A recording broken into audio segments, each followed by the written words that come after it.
Chegamos à nossa dica de número 86. E a dica 86 versa sobre autarquias. Bom, aqui eu preciso deixar claro uma coisa. Dá para dar uma aula de 3 horas sobre autarquia, ok? Só que o projeto aqui é de dicas. Então quero dar algumas dicas sobre autarquias. Longe de mim querer esgotar o assunto.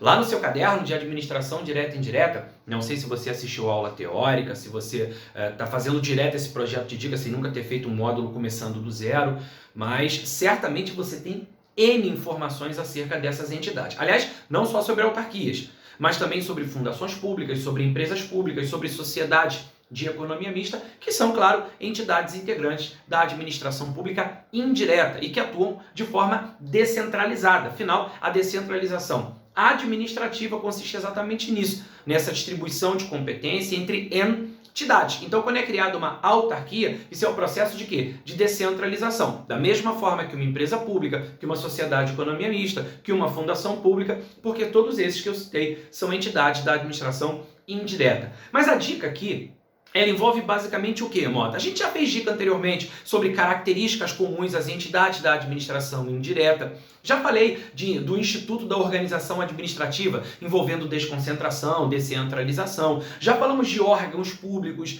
já falamos de criação das entidades. Aqui, de modo mais específico, quero citar algumas coisas sobre as autarquias. Vamos lá? Vem comigo aqui. Bom, primeira coisa, há uma definição de autarquia, olha que interessante, no Decreto-Lei 200 de 1967, veja, ele é anterior à Constituição de 88.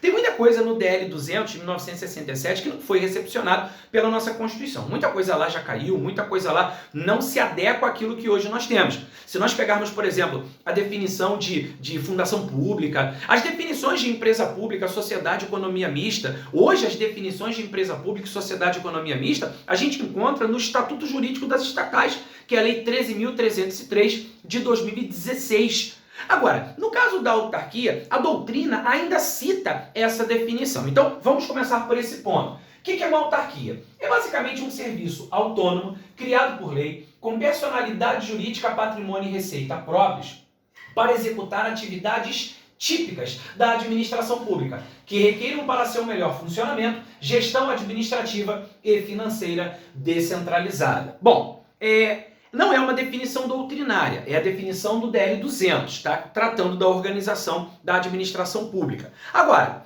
aqui a gente já tem um parâmetro importante para destacar características que são essenciais para entendermos o que é autarquia. Primeira coisa, a autarquia configura a personificação de um serviço público. É diferente, por exemplo, de uma fundação pública, porque a fundação pública costuma ser definida, é importante registrar isso, como um patrimônio personalizado. A autarquia não. A autarquia não é configurada tipicamente como um patrimônio personalizado, mas sim como um serviço público personificado. É a personificação daquele serviço que representa uma atividade típica estatal. Aliás, um destaque. Veja, a autarquia é criada para quê? Anota isso, para exercer atividades típicas de Estado. Aliás, isso até serve de alguma forma, direta ou indireta, para poder justificar a personalidade jurídica da autarquia. Já guarda que as autarquias são pessoas jurídicas de direito público. Então, se ele colocar na prova que a autarquia é pessoa jurídica de direito privado, opa, tá errado. Autarquias são pessoas jurídicas de direito público. Isso, até de certa forma, até serve para justificar, né, o porquê de desempenhar atividade típica e vice-versa. Quando você fala de pessoa jurídica de direito público, quando a gente fala de entes políticos, a gente pensa em quem? Entidades de natureza política, na União, nos estados, no Distrito Federal, nos municípios. E aí os órgãos que integram essas entidades políticas, a gente chama de quê? De órgãos da administração direta. Agora veja, se a autarquia é criada para desempenhar atividade típica de Estado, é atividade própria, né, da administração direta. Mas que, para que tivesse uma melhor gestão administrativa e financeira, foi descentralizada. Pensa comigo, se a atividade exercida pela autarquia é típica, ou seja, atividade própria, cuja cara, natureza é da administração direta, mas descentralizou-se a atividade para que houvesse uma melhor gestão, você concorda comigo que até para manter muitas das características que a administração direta possui, nada mais correto e justo, então, que ela tivesse a personalidade jurídica da mesma natureza? Sendo assim, se ele colocar na prova que a autarquia é pessoa jurídica de direito privado, está errado. Autarquias são pessoas jurídicas de direito público, ok? E um outro detalhe, aqui está escrito também, criado por lei. Aliás, a gente nem precisa ir muito longe para isso. Olha aqui, o artigo 37 da Constituição, no inciso 19, fala da criação das entidades da administração indireta. Aqui nos interessa apenas a autarquia.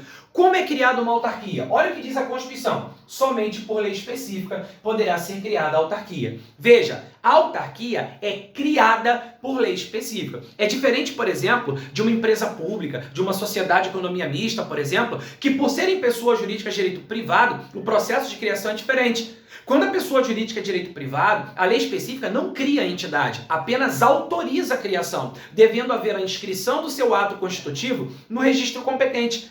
Sendo assim, pessoa jurídica de direito privado vai precisar desse registro. A autarquia precisa de registro do ato constitutivo em órgão competente? Não, porque ela é pessoa jurídica de direito público, ela é criada diretamente por lei específica. Voltando aqui, inclusive, na definição do DL, olha aqui, ó, a autarquia definida pelo DL, criado por lei. Então, lembre-se disso também. É uma pessoa jurídica de direito público, criada para desempenhar atividades típicas de Estado, atua de forma descentralizada e mais. Ela é criada por lei, tem personalidade jurídica de direito público e a personificação de um serviço público exerce atividades típicas de Estado. Tá claro? Beleza?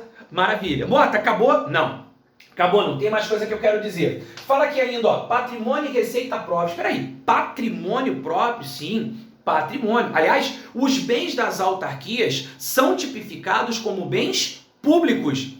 E isso é importante, Mota? É sim. Se nós pegarmos, por exemplo, o Código Civil, lá no artigo 98, lá temos a previsão de que os bens integrantes do patrimônio de pessoas jurídicas de direito público são considerados bens públicos, dizendo ainda que todos os outros são considerados particulares. Ou seja, não seriam, em princípio, considerados bens públicos os bens integrantes do patrimônio de pessoas jurídicas de direito privado, só de direito público. Eu digo em princípio porque os bens públicos eles gozam de algumas características importantes, como a impenhorabilidade. Os bens das autarquias não podem ser penhorados, exatamente por quê? Porque por serem bens considerados bens públicos, a impenhorabilidade os alcança. Agora, se for um bem de outra natureza, a gente pensa em princípio na penhora. Por que eu estou utilizando o termo em princípio? Porque mesmo sendo uma empresa pública, por exemplo, uma pessoa jurídica de direito privado, a empresa pública que presta serviço público, muitas delas já foram beneficiadas com decisões judiciais, decisões do STF, os Correios, por exemplo, pelo fato de prestarem serviço público e ser um serviço exclusivo e obrigatório, naquele caso, exercido por ele. O STF entende que os Correios gozam de imunidade tributária, que os seus bens utilizados na prestação do serviço seriam bens impenhoráveis. Então, nesse caso, não é por causa da personalidade, é por causa da atividade desempenhada. Mas isso aqui no momento não interessa, porque o nosso parâmetro não é empresa pública, é a autarquia. E os bens das autarquias são considerados bens públicos. E os bens públicos gozam de características importantes, como a impenhorabilidade, a inalienabilidade, enquanto ele conservar aquela característica, né, ele não pode ser alienado. Imagine, por exemplo, o prédio onde uma autarquia está desempenhando uma atribuição. É um bem de uso especial. Enquanto ele conservar aquela qualificação, esse bem não vai ser alienado. Não pode, porque ele está conservando aquela qualificação de bem destinado à finalidade pública. É um bem de uso especial. Então, só quando desafetado que poderia, mas a regra geral é a inalienabilidade. Por aí vai. Então, sobre a autarquia, já fiz aqui esse destaque. Serviço autônomo criado por lei específica, né, com personalidade jurídica, pessoa jurídica de direito público, patrimônio e receita próprios, para executar atividades típicas da administração que requeram para seu melhor funcionamento gestão administrativa e financeira descentralizada. Eu disse também que as autarquias são criadas por lei específica. Importante isso. Até faço aqui uma citação doutrinária da obra da professora Maria Silvia Zanella de Pietro, dizendo que pode-se conceituar a autarquia como pessoa jurídica de direito público, já falamos, criada por lei específica, já falamos, com capacidade de autoadministração para o desempenho de serviço descentralizado, mediante controle administrativo exercido nos limites da lei. Aqui vale dizer, as autarquias, elas sofrem ou não controle finalístico da administração direta. Sim, controle finalístico porque as autarquias estão vinculadas à administração pública direta. Elas integram a indireta e estão vinculadas à administração direta. Por isso o controle não é hierárquico, o controle é finalístico. E um detalhe, com capacidade de autoadministração. Olha que interessante. É diferente, por exemplo, de entidade política. Entidade política, União, Estado, DF, municípios, eles têm uma característica chamada auto-organização, que é a possibilidade de elaborar suas próprias constituições e leis orgânicas, né? e inclusive possuem autonomia política, capacidade de legislar. A autarquia não. A autarquia não tem capacidade política. Capacidade de legislar, o poder legislativo da autarquia? Claro que não, mas tem poder legislativo no estado, no município, no plano federal e por aí vai. Então, ela tem essa característica de administrar os seus atos. Pode ou não pode, por exemplo, fazer um concurso público para o provimento de cargos públicos? Sim. Então, contrata lá o pessoal, claro, mediante concurso público, faz concurso público para contratar servidores ocupantes de cargos efetivos, né, para que você se torne efetivo, tendo vínculo estatutário, possibilitando aquisição de estabilidade, por aí vai, tá? Atuação descentralizada está aqui extraído da obra da professora de Pietro. Destaco também, lembra que eu falei do patrimônio? Olha aqui, ó, os bens das autarquias são, portanto, bens públicos e assim estão sujeitos ao regime jurídico que lhes é próprio, caracterizado por determinados privilégios e também restrições específicas. Ó, a imprescritibilidade, ou seja, não podem ser adquiridos mediante uso capião, bem público não pode ser uso capino.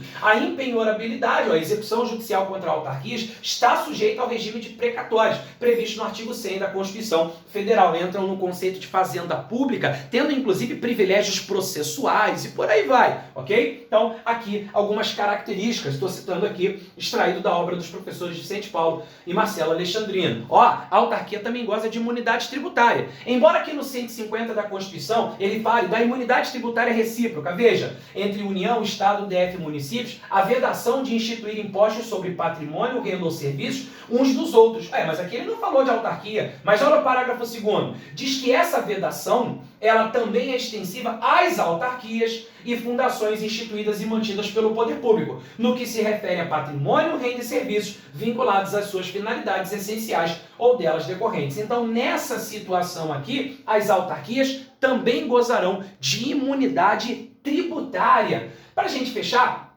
alguns destaques. Exemplos de autarquias, o INSS, o Banco Central, a CVM, o IBAMA. Veja que para ingressar profissionalmente nessas entidades, tendo vínculo efetivo, tem que fazer concurso público, hein? De provas ou provas e títulos, claro. Algumas observações. Autarquias corporativas ou profissionais. Sabe aqueles conselhos federais ou regionais? O Conselho Regional de Medicina, Conselho Federal de Psicologia. Esses conselhos regionais, esses conselhos federais, esses conselhos profissionais têm natureza autárquica. Eles são considerados autarquias profissionais ou autarquias corporativas. A exceção é a OAB, que segundo o STF é uma entidade independente com natureza sui generis. A OAB tem um regime diferente, tá? Os demais conselhos federais e regionais têm natureza autárquica. Agências reguladoras, guarda isso também. As agências reguladoras são autarquias em regime especial. Ok? Então é o caso da Anatel, da ANEEL, da ANP, da ANAC, da ANSIM, da NTT, da ANTAC, por aí vai. Agência Nacional de Telecomunicações, Agência Nacional de Energia Elétrica, Agência Nacional do Petróleo, Agência Nacional de Saúde Suplementar, ANS,